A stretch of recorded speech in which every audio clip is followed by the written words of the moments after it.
Center Creek still burning, ancestors speak through the smoke, pulling us in. Late night riding on the desert wind, hopes in deep tunnels where the hurt begin. Yeah, Nehemiah's fire shows the seam of a light. Joshua lifts a lantern, cuts through disguise. Ezekiel stops like thunder on the street. Cadmus wind keeps time with an old drum beat. They fed on the broken, they fed on the poor. Now hunters circle at the cracked front door. Smoke climbs skyward while the city bleeds. Hudson legacy, Hudson legacy. yeah. The feeder still feed.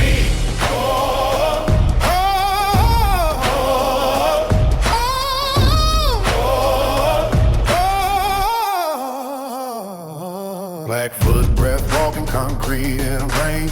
Black crown carved where the light meets pain. We patch our history with blood and gold thread. Raise our voices for every name left unread. Sirens and drum roll mix under street lamps gleam. 1,000 small fires hold a single dream. They fed on the broken, they fed on the torn. Now hunters circle at the cracked front door. Smoke climbs skyward While the city bleeds. Hudson legacy, Hudson legacy. yeah. The feeder still feeds. Chicago burns, As the lost begin to rise war drums echo. beneath the heavy sky. This is the starting bell. They finally know our name. Judah been gaming. Studio. Valley Lane.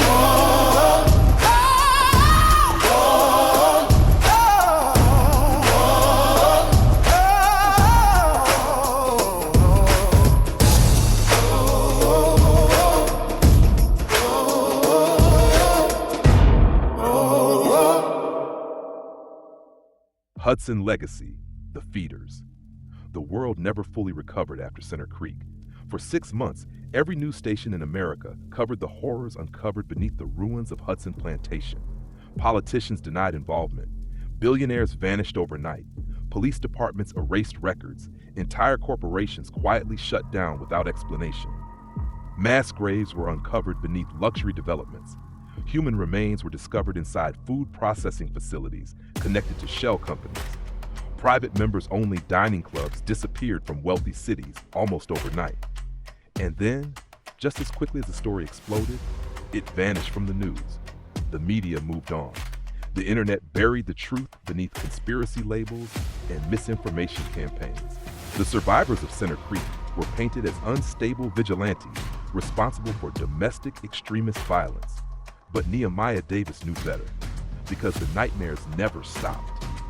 Every night, he still heard the grinding sounds from the slaughterhouse beneath Hudson Plantation. Every night, he saw the names carved into the tunnel walls by terrified slaves waiting to die. Every night, he remembered Elias Hudson's final words: "This country was built on this." Nehemiah sat alone inside a rundown motel outside Phoenix, Arizona, staring at photographs spread across the bed. Missing persons, crime scene images, construction blueprints, maps. Every case connected to one symbol burned into paperwork and hidden walls. A black crown surrounded by butcher hooks, the mark of the feeders. Joshua Stevens burst into the motel room carrying a laptop and fast food bags. "You need to see this," he said. Joshua looked worse than usual. Exhausted, unshaven, paranoid. Ever since exposing Center Creek, someone had been hunting them. Their bank accounts were frozen, phones monitored, safe houses compromised. 3 journalists connected to Joshua's leaked footage had already been murdered. Ezekiel Todd entered moments later carrying weapons wrapped in cloth. The former Marine barely slept anymore. War followed him now. Joshua opened his laptop and played surveillance footage taken from a private shipping dock in Louisiana. The footage showed refrigerated trucks unloading human-sized containers beneath a luxury casino resort. Then came another video. underground prison cells beneath a rehabilitation center in Nevada. Then another, a meat processing facility in Texas connected to missing migrant workers. Nehemiah rubbed his face slowly. How many of them are there? Joshua swallowed hard. More than we thought. Ezekiel stared at the screen silently. This ain't just rich psychopaths, he finally said. This is organized. Joshua nodded. Families, bloodlines, old money, politicians, judges, corporate executives, plantation descendants. The feeders, Nehemiah muttered. Joshua opened another file. An old photograph appeared on screen showing powerful plantation owners standing beside Jedediah Hudson in the 1800s. 7 families, all smiling, all wealthy, all still existing today. The room fell silent. Then came the knock at the motel door. Ezekiel instantly grabbed his pistol. 3 knocks. Slow, deliberate. Not police, not mercenaries. Something else. Ezekiel cracked the door carefully. A tall Native American man stood outside beneath the neon motel lights. Long black braids, dark weathered skin, sharp gray eyes that looked ancient. He carried a bow across his back and wore a desert jacket covered in dust. I'm looking for Nehemiah Davis, he said calmly. Inside the room, Nehemiah froze, because the stranger held one of the journals recovered from Hudson Plantation. The man entered slowly. My name is Gad Moonwind. Silence filled the room. Then Gad placed the journal on the table. My family's been hunting these people for over 100 years. Gad belonged to the Yavapai Apache tribes from Arizona, but his ancestors once lived near Center Creek before Hudson Plantation expanded westward. According to his grandfather, Native children disappeared into Hudson's underground tunnels generations ago. His people never forgot. While America buried the truth, Gad's family secretly tracked the descendants of plantation bloodlines across the country for decades. And now those bloodlines were gathering again. The feeders are rebuilding, Gad warned. Joshua frowned. Rebuilding where? Gad looked directly at Nehemiah. Everywhere. Over the next few weeks, the 4 men uncovered horrors larger than Center Creek ever was. The feeders controlled private prisons holding undocumented migrants who disappeared into underground facilities. They owned pharmaceutical companies, illegally harvesting organs from vulnerable communities. They operated exclusive dining societies where the ultra-rich consumed human flesh during hidden ceremonies tied to old plantation traditions. The deeper they investigated, the darker the truth became. The feeders believed themselves descendants of biblical empires, modern pharaohs chosen to rule through blood and consumption. They viewed poor communities, especially descendants of enslaved people, as human livestock meant to sustain power. And they were preparing something massive. Joshua hacked encrypted financial servers and uncovered shipments moving toward Chicago. Ezekiel intercepted military-grade weapons connected to private security firms. Gad translated old symbols found inside hidden facilities connected to ancient spiritual rituals stolen from enslaved tribes and corrupted into terrifying ceremonies. Nehemiah realized the horrifying truth. The feeders weren't simply cannibals. They were building a nationwide system designed to make vulnerable populations disappear permanently beneath corporate infrastructure. Modern slavery hidden behind capitalism. The final clue came from an abandoned slaughterhouse outside Chicago. Beneath the building stretched an underground city larger than Hudson Plantation ever was. Prison cells, industrial kitchens, medical labs, rail systems transporting captives beneath the city. Thousands of people, children, women, men, all awaiting processing. Nehemiah nearly broke seeing it. Joshua turned pale. Even Ezekiel looked shaken. But Gad stood frozen, staring at ancient symbols painted across the walls. These symbols, he whispered. Nehemiah looked at him. What? Gad's voice dropped low. This isn't American. Deep beneath the slaughterhouse, they uncovered the truth hidden for centuries. The feeders were connected to older networks stretching far beyond slavery in America. Empires, colonizers, traffickers. Ancient blood rituals passed from kingdom to kingdom for generations. Hudson Plantation had merely been one branch of something global. Then, the alarms triggered. The entire underground city locked down instantly. Mercenaries flooded the corridors armed like soldiers. The feeders had been waiting for them. The battle that followed became pure chaos. Gunfire echoed through tunnels. Captives screamed while explosions shook the underground facility. Ezekiel fought like a machine possessed. Joshua worked desperately to unlock prison systems. Gad moved through the darkness with terrifying precision, hunting mercenaries silently using both blades and bow. Nehemiah pushed deeper underground, searching for the leadership behind the feeders. And there he found them. A council of wealthy elites gathered around a massive dining chamber beneath the city. Politicians, corporate executives, foreign investors, religious leaders, all seated before silver platters stained red with blood. At the center sat a woman older than anyone expected, Vivian Sinclair, descendant of one of the original plantation families beside Jedediah Hudson. She smiled calmly at Nehemiah. "You destroyed one plantation," she said softly, "but America itself is a plantation." The final battle nearly killed them all. Explosions ripped through the underground facility as prisoners escaped in waves. Fire consumed the slaughterhouse. Feeders were torn apart by their own captives. Vivian Sinclair disappeared into the flames before Nehemiah could stop her. By sunrise, Chicago authorities discovered one of the largest human trafficking operations in modern history. But once again, many powerful people vanished before arrests could happen. The four men stood outside the burning ruins watching smoke rise into the sky. Joshua looked exhausted. "So what now?" Ezekiel reloaded his pistol. "Now they know we're coming." Gad stared toward the horizon silently. Nehemiah looked at the black crown symbol burned into a recovered document. The symbol had locations marked across the world now: Brazil, London, South Africa, Haiti, Mexico, Jerusalem. The feeders were everywhere, and the war had only just begun. Hudson legacy. The feeders' extended continuation. Smoke still rose from Chicago 3 days later. The city tried hiding the truth immediately. News helicopters captured burning streets, military vehicles, ambulances, and terrified survivors stumbling out from underground tunnels beneath the industrial district. Reporters called it a domestic terror incident. Politicians blamed extremist groups. Billion-dollar corporations erased records overnight. But people online saw too much before the blackout. Videos leaked everywhere. Starving prisoners rescued from underground cells. Masked mercenaries executing captives. Luxury dining halls hidden beneath the city. The black crown symbol spreading across social media like a curse. The feeders were no longer invisible. And that terrified the powerful. Nehemiah Davis sat inside an abandoned warehouse outside Detroit, staring at a wall covered with maps and photographs. Every city marked in red represented confirmed feeder operations. The map looked like an infection spreading across America. Joshua Stevens stormed into the room carrying stolen files and a laptop. "They shut down 3 news stations," he snapped. 2 journalists disappeared. "The government's already burying Chicago." Nehemiah barely reacted. He looked exhausted now, not physically, spiritually. Every underground facility they uncovered revealed more suffering than the last. More missing children, more mass graves, more proof that evil had been thriving beneath America for generations, while powerful people smiled on television, pretending to save communities they secretly destroyed. Ezekiel Todd stood near the warehouse entrance, cleaning blood from a combat knife.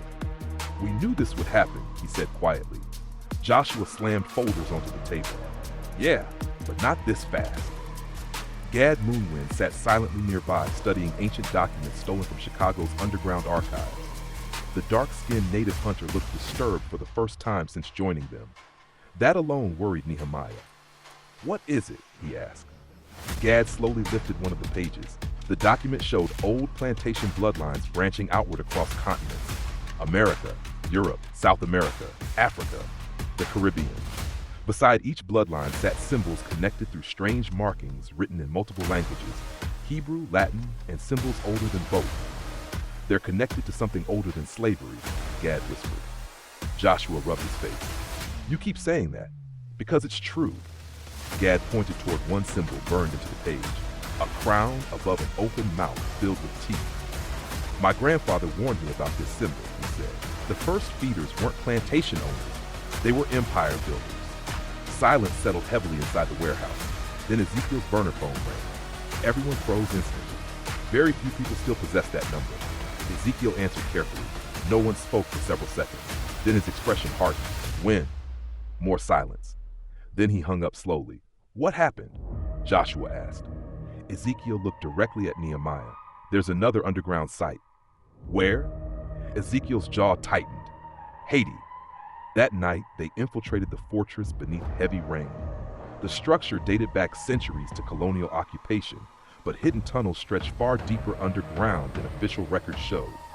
The deeper they descended, the older the walls became.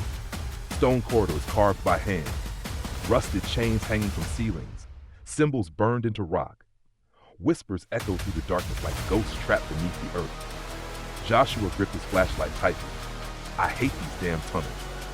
Then they heard machinery, deep, metallic, rhythmic, like an entire underground city breathing beneath them. The four men moved cautiously through the stone corridor, while red emergency lights flickered along ancient walls covered in faded symbols and dried blood. The deeper they traveled, the stranger the tunnels became. Old colonial stone suddenly turned into reinforced steel corridors lined with military-grade blast doors. Joshua frowned immediately. This ain't a fortress anymore.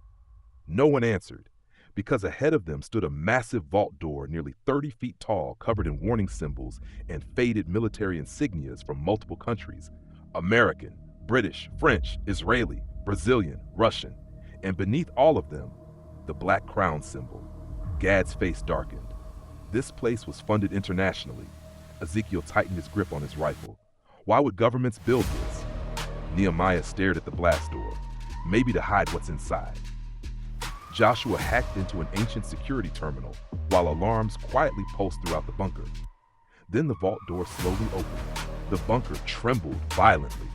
Emergency sirens screamed through the underground city while red lights flashed across steel corridors soaked in smoke and blood.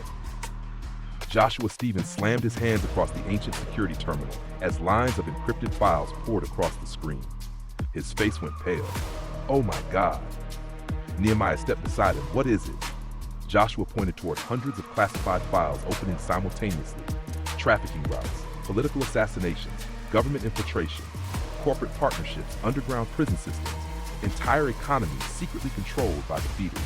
Then another screen activated. A global map. Black crown symbols spread across continents like infection. Brazil, London, South Africa, Mexico City, Jerusalem, Tokyo, Chicago. The feeders weren't one organization, they were multiple factions, an alliance, a global empire hidden beneath governments. Then Ezekiel stopped moving. Inside one of the reinforced glass prison cells stood an older Haitian man, thin, gray-haired, weak, but alive. Ezekiel nearly dropped his rifle. Papa. His father slowly lifted his head, then his expression turned to horror. Run, he whispered. The bunker lights instantly shifted blood red. Warning, security breach detected. Warning, elimination protocol active. Heavy blast doors slammed shut across the facility. Then soldiers emerged from every corridor, not mercenaries, military, black armored uniforms. No flags, no insignias, only the black crown stitched across their armor. The feeders had their own private army. Gunfire exploded instantly. The underground city descended into chaos. Ezekiel charged toward his father while bullets shattered reinforced glass around him. Joshua desperately hacked security systems, trying to unlock prison cells. Gad Moonwind vanished into darkness. Seconds later, soldiers began dropping silently one by one. Arrows through throats, blades across armor gaps. The native hunter moved through shadows like death itself. Nehemiah pushed deeper into the command center where massive screens displayed horrifying footage from every feeder faction operating worldwide. Entire villages disappearing in South America, secret prisons beneath Europe, human trafficking routes across Africa, private military camps hidden inside deserts. Then Nehemiah noticed something worse. A countdown timer. Joshua looked up instantly. Nehemiah, what? This whole bunker is rigged to blow. The lights flickered violently. Then every screen inside the facility activated simultaneously. Vivian Sinclair appeared, alive, older, gray-haired, smiling calmly. You still don't understand, she said softly. You destroy one operation, 10 more rise in its place. Nehemiah clenched his fists. You're finished. Vivian laughed. No, humanity built us long before Hudson Plantation. Behind her appeared world leaders, military generals, corporate executives, religious figures, all standing together beneath the black crown symbol. Joshua stared in disbelief. This is global. Vivian smiled wider. The feeders are governments now. Suddenly the entire bunker shook. Something massive crashed through a lower level beneath them. Soldiers screamed over comms. We're under attack. Intruder in lower sectors. This thing isn't human. Then the emergency lights died completely. Darkness swallowed the bunker. Silence. Then came the growl. Deep, ancient, hungry. Even the soldiers stopped firing. Somewhere far below them, something awakened. The floor beneath the command center suddenly cracked open. Black smoke erupted upward while steel platforms collapsed into darkness. Massive claws emerged from beneath the bunker. Not mechanical, not human, something ancient. The feeders had been hiding more than prisoners beneath Hades. They had been guarding something. Vivian's smile finally disappeared from the screen. Then the transmission cut. The countdown continued. Nehemiah grabbed Joshua. We move now. Ezekiel finally reached his father and shattered the prison cell open. The older Haitian man collapsed into his arms. You should have stayed away, his father whispered weakly. Ezekiel shook his head. We leave together. Explosions ripped through nearby corridors. Gad emerged from the darkness covered in blood. South tunnel, he shouted. Move. The four men and Ezekiel's father sprinted through collapsing corridors while soldiers screamed behind them. Then the creature roared again, louder this time, closer. Entire bunker sections folded inward as something enormous moved beneath the facility. Joshua looked back once and froze. Far below the collapsing platform, a gigantic eye opened inside the darkness. Ancient, burning red, watching them. Then the bunker detonated. Fire erupted through the Haitian mountainside as explosions tore apart the underground city hidden beneath centuries of lives. The shockwave lit the night sky red. Helicopters appeared overhead. Military jets screamed across the ocean. Governments around the world instantly began damage control. News stations blamed terrorism. Files vanished. Witnesses disappeared. Officials denied everything. But this time, too much footage escaped. The world finally saw pieces of the truth. And somewhere beneath the ruins of Haiti, something still breathed. Yeah. Center Creek still burning. Ancestors talk through the smoke now. Hear that heavy whisper calling us home.